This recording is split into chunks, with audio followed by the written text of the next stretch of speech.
Although we will be talking with some people who do have ties to the Friends of it's the Friends of Lansing Historic Cemeteries, right? Loretta Stanaway is the president, and she is joining us. And then we have Michael Beebe, and Michael Beebe is with Turner Dodge House. And then we also have Jenny Mensch, and Jenny is with Fenner. Now, all three organizations are here because they're collaborating on a project at Turner Dodge House this Friday night. And if you could tell us a little bit, we'll start with you, Loretta. Tell us a little bit about how all these groups came together and what's going to happen on Friday night. Well, we're hosting what we're calling the Historical Heritage Holders Open House at Turner Dodge Mansion from 5 to 7 on Friday. And it's an attempt to showcase all three groups, which are all nonprofits, and all work on city-owned properties or work for city-owned properties benefits as 501c3s, ties also to the Turner family. So we have those commonalities, and rather than competing for members and sponsors and donors and volunteers, we thought it would make more sense to collaborate and bring in, a one-stop shop for three nonprofits that have common ties. Well, tell us a little bit about the Turner Dodge family for those of us who don't have the full history. Well, the Turner Dodge House was built in 1858 by Marion and James Turner. And they had the house until, well, their daughter, Abby Turner, they had several children. I think there was 4 children. I'm not sure, don't remember exactly how many kids they had. But one of their daughters, Abby, married a Dodge around the early 1900s, and they acquired the house then. This very brief history here. And they had the house, did a major remodel of the house, the ballroom on the 3rd floor and 2 wings of the house at that time. And they had the house until I think the mid-40s, and then in 1950 the Bible College, Great Lakes Bible College, bought the house. And they had the house until the city of Lansing bought the home around 1974 with federal park funds. But the Turners and the Dodges, they were major entrepreneurs in the area, pioneers. I believe the Turners came from New York. They were involved with the legislature. They had owned their own businesses. They were incredible. They were major abolitionists. But yeah, that's kind of a. And the Dodge people, we kind of know what they Dodge They had is nothing to do with cars. No. Nothing. Everybody thinks that, but they didn't. No. Really? What did they do? Well, they were entrepreneurs, business owners, involved with the legislature. I had no idea. I just always assumed. I mean, anytime they were involved. I think the Turners were. I'm not sure about the Dodges. Were involved with the Underground Railroad at the time. Now, was the house part of that network, or? What do you mean by that? I mean, did it ever shelter? Well, there's rumor. There's that rumors. it did, but I don't know for sure that happened. Have you found the secret passageways? There's a lot of secret passages in the basement. The basement goes on and on and on, so I could see that happening. Really? But I don't know for sure. I don't think it's ever been confirmed that happened. Never. Too bad, really. But so. Do we know the architect of the home? It's, I believe, Greek Revival. Oh. And it's quite lovely. It's a gorgeous home. In fact, it's one of the last historic homes in the Lansing area. Lansing has not been kind to historic homes. Bill would know a lot of about that. He's been involved with Darius Moon was the reconstruction The architect, yes, he was. What you kind of see now. Is that what you're seeing now? Is more Darius Moon than the original? Yeah, but that's not a typical Darius Moon, though. I mean, that's What were his hallmarks? kind of like Victorian ladies, a little bit more, a lot more gussied up. I see. Balustrades. This is a very restrained building. It's beautiful for that purpose. I mean, the house was built in the heyday of the Victorian era, 1858 and through 1900. But, the columns are iconic, columns out in front. And, of course, as you know, a lot of people know, we were closed this last year because of water damage that happened last winter. One of the fire suppression pipes broke on the 3rd floor and flooded the whole west side of the house and shut us right down for almost all of 2014. Ooh. And so a lot of revenue was lost, a lot of things that were planned, weddings. I was going to say that. You do a lot of weddings. Oh, yes. Yeah. Yeah.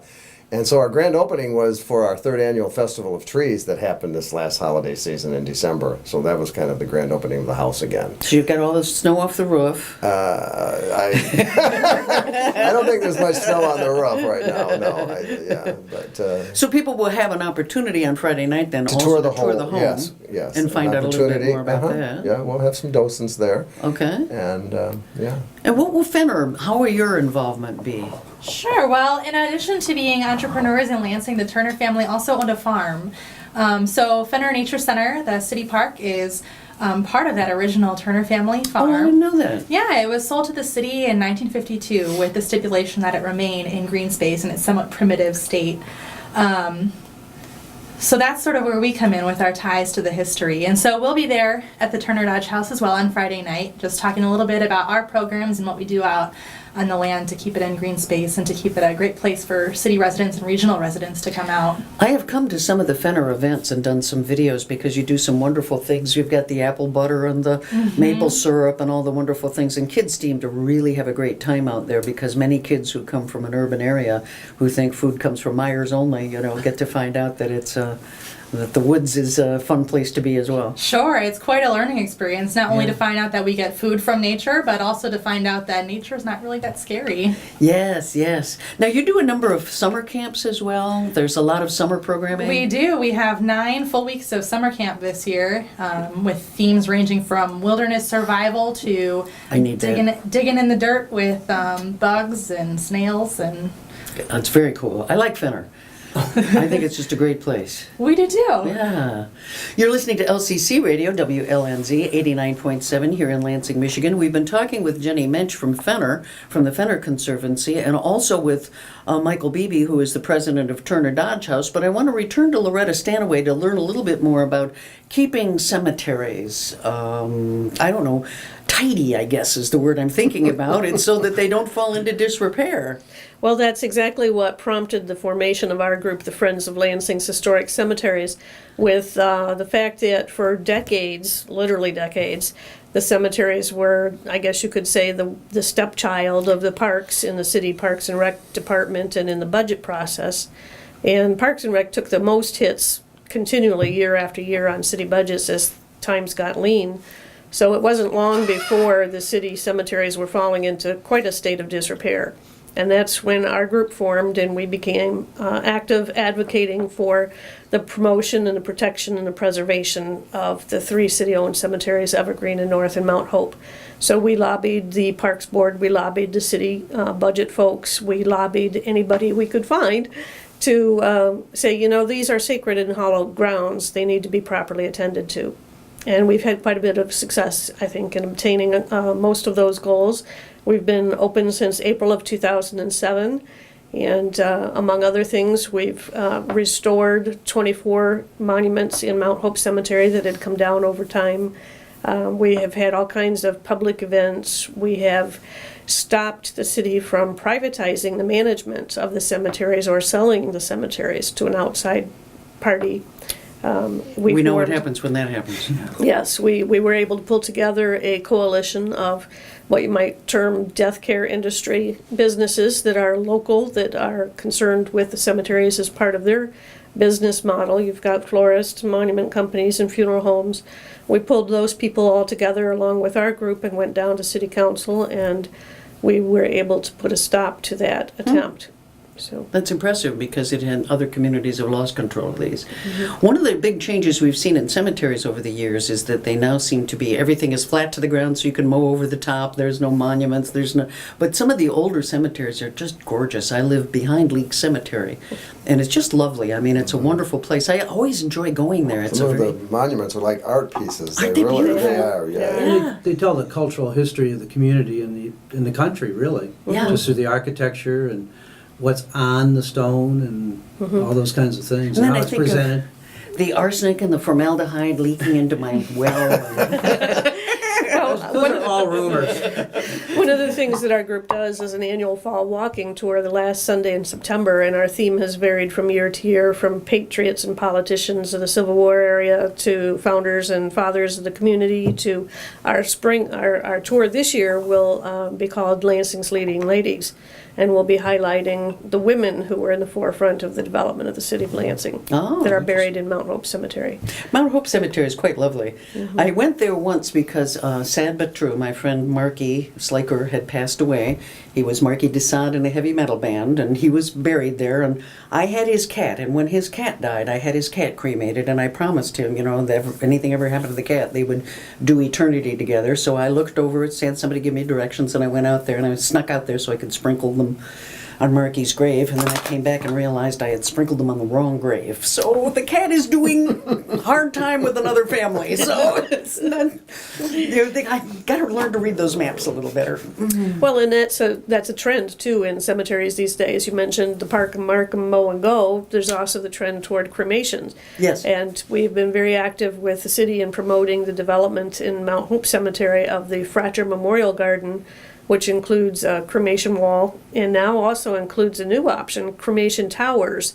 They're individual towers that can hold 2 to 3 cremains and are in a 2 foot by 2 foot space, vertical space. So if you don't want your ashes on a wall with 60 strangers, you can have your individual tower now down in the Fratcher Memorial Garden at Mount Hope. Seeing our green burials nowadays, where people can decompose and go straight back into the earth with fewer impediments to that happening, apparently. But I don't know how legal those are here because it requires also not embalming, I understand, so that they decompose more quickly. Any rules or regulations surrounding that? Well, Lansing's looked at implementing that potentially in Evergreen Cemetery, and at the point we're at right now, they've not pursued it. I think there's only one place in Michigan doing green burials, and the environmental concerns are the biggest handicap to doing that. I don't know exactly what the requirements are, but the EPA and the DEQ do get heavily involved. What about flinging Dad off a bridge? Flinging the not Dad, but Dad's ashes. Technically, I think it's still on the books in Michigan that it's illegal to scatter ashes in waterways, and yeah, I don't know that anyone ever enforces it. I don't know that there's going to be somebody sitting in SMP, saying I'm doing a hard time in stir for having thrown my mother's ashes into the river. I don't think so. I don't think they do that. So, but your challenge is to try to maintain them, flowers, make them look good, make it a place where people want to come and remember somebody. Right, and we work closely with Brett Kaczynski from City Parks and Rec to obtain those purposes, meet those goals. The city has outsourced the mowing of the cemeteries, and so we kind of keep a close eye on how well they're doing that. Are they keeping the weed whacking up? Are they knocking too many of the monuments and markers with the mowers as they go by? And if that does happen, we get right with Brett, and he takes care of in making sure that it's rectified. What about the parks in general? I mean, we have had hard times here for so long in the city and in the state that it's meant budget cuts, and obviously Parks and Rec take a disproportionate share in many cases compared to others. Some things like heating assistance that may be seen more critical at various times. Are we in an upswing at all, or is it still really difficult? Well, I think they're expanding the river trail. I know that's expanding out south of town, although I live right by Turner Dodge House, and I use the river trail a lot to walk my dog, the one behind Turner Dodge. And frankly, there's a lot of repair that needs to be done. And I've mentioned that to Brett, and he said, well, it's all about money. There's no money, for a lot of this stuff right now.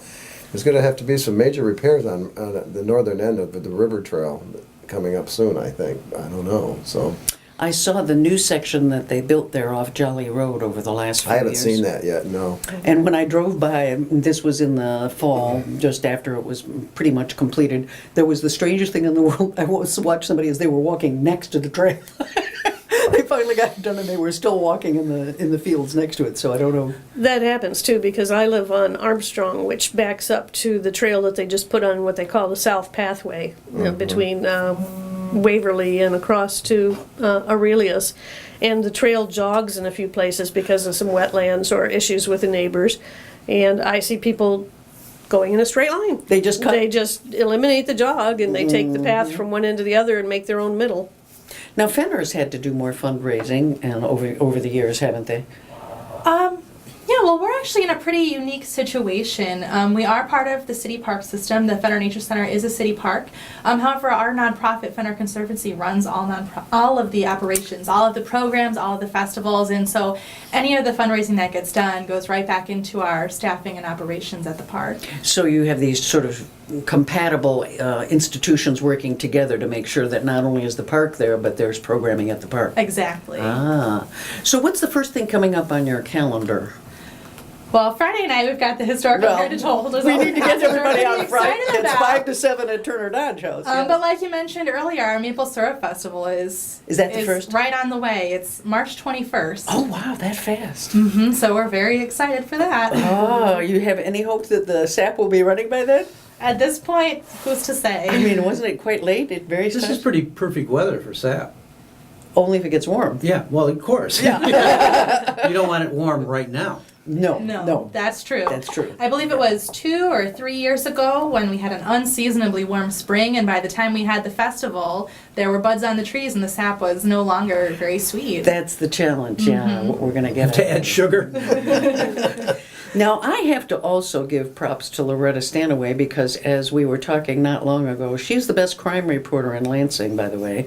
I mean, anybody who wants to know anything that happens, she sits there and listens to that scanner, and I love her announcements I on didn't know. Facebook. Oh, she's really good. You always find out what's going on. And before I'd head out any evening, I would check to see what Loretta posts because she'll let you know where all the trouble spots are. Well, I try. I can't be there 24/7, obviously, but when I am able to listen to the scanner while I'm doing other things, I generally do. And then I only post maybe at the best 10% of what I hear. I try to select out the most significant things that are happening, the most telling things that relate to the current state of crime in the city of Lansing and how it is developing and degrading. Now, you've been around long enough to see trends. What do you think is happening? Is it getting better? Is it getting worse? What's going on in terms of crime in Lansing? It's getting worse. I think that there is a very significant influx of people from other communities coming in and bringing their culture with them. And quite frankly, that often involves what our city administration reluctantly and refusedly will not say the word gangs.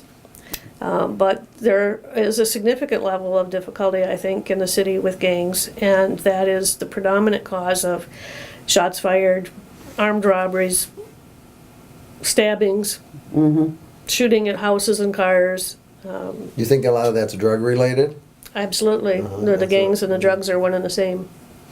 Dr. Carl Taylor at Michigan State University, who's a friend, has done a lot of research on the gangs in Detroit, and he said they differ from gangs in other cities. You see things like the Gangster Disciples in Chicago, you see the Crips and Bloods in Los Angeles. He said you don't see that kind of gang in Detroit. It's very much more a business. He said that in that case, crack cocaine was the Amway of the inner city. It was a multi-level marketing arrangement. The rules were enforced by violence. And then there's scavenger gangs who are picking clean the bones of what's left in the city. And I do think we're seeing much more of that activity here, which is of concern.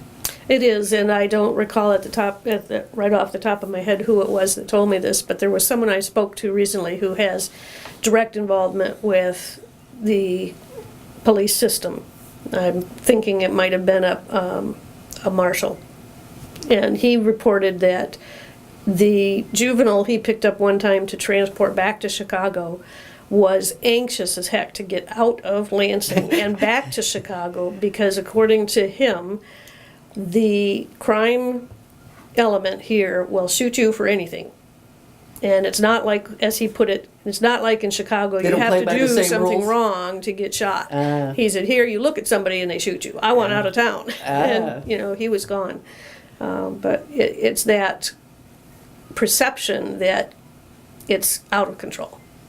And that is an interesting issue because back in the days when community policing, of which I was a part many years ago, when they had more officers stationed in the community, it seemed that they had a much better opportunity to be knowing what was happening on the streets, develop relationships, get the multiplier effect of people in communities, helping with keeping the community in good shape. So we appreciate your efforts. Well, thank you.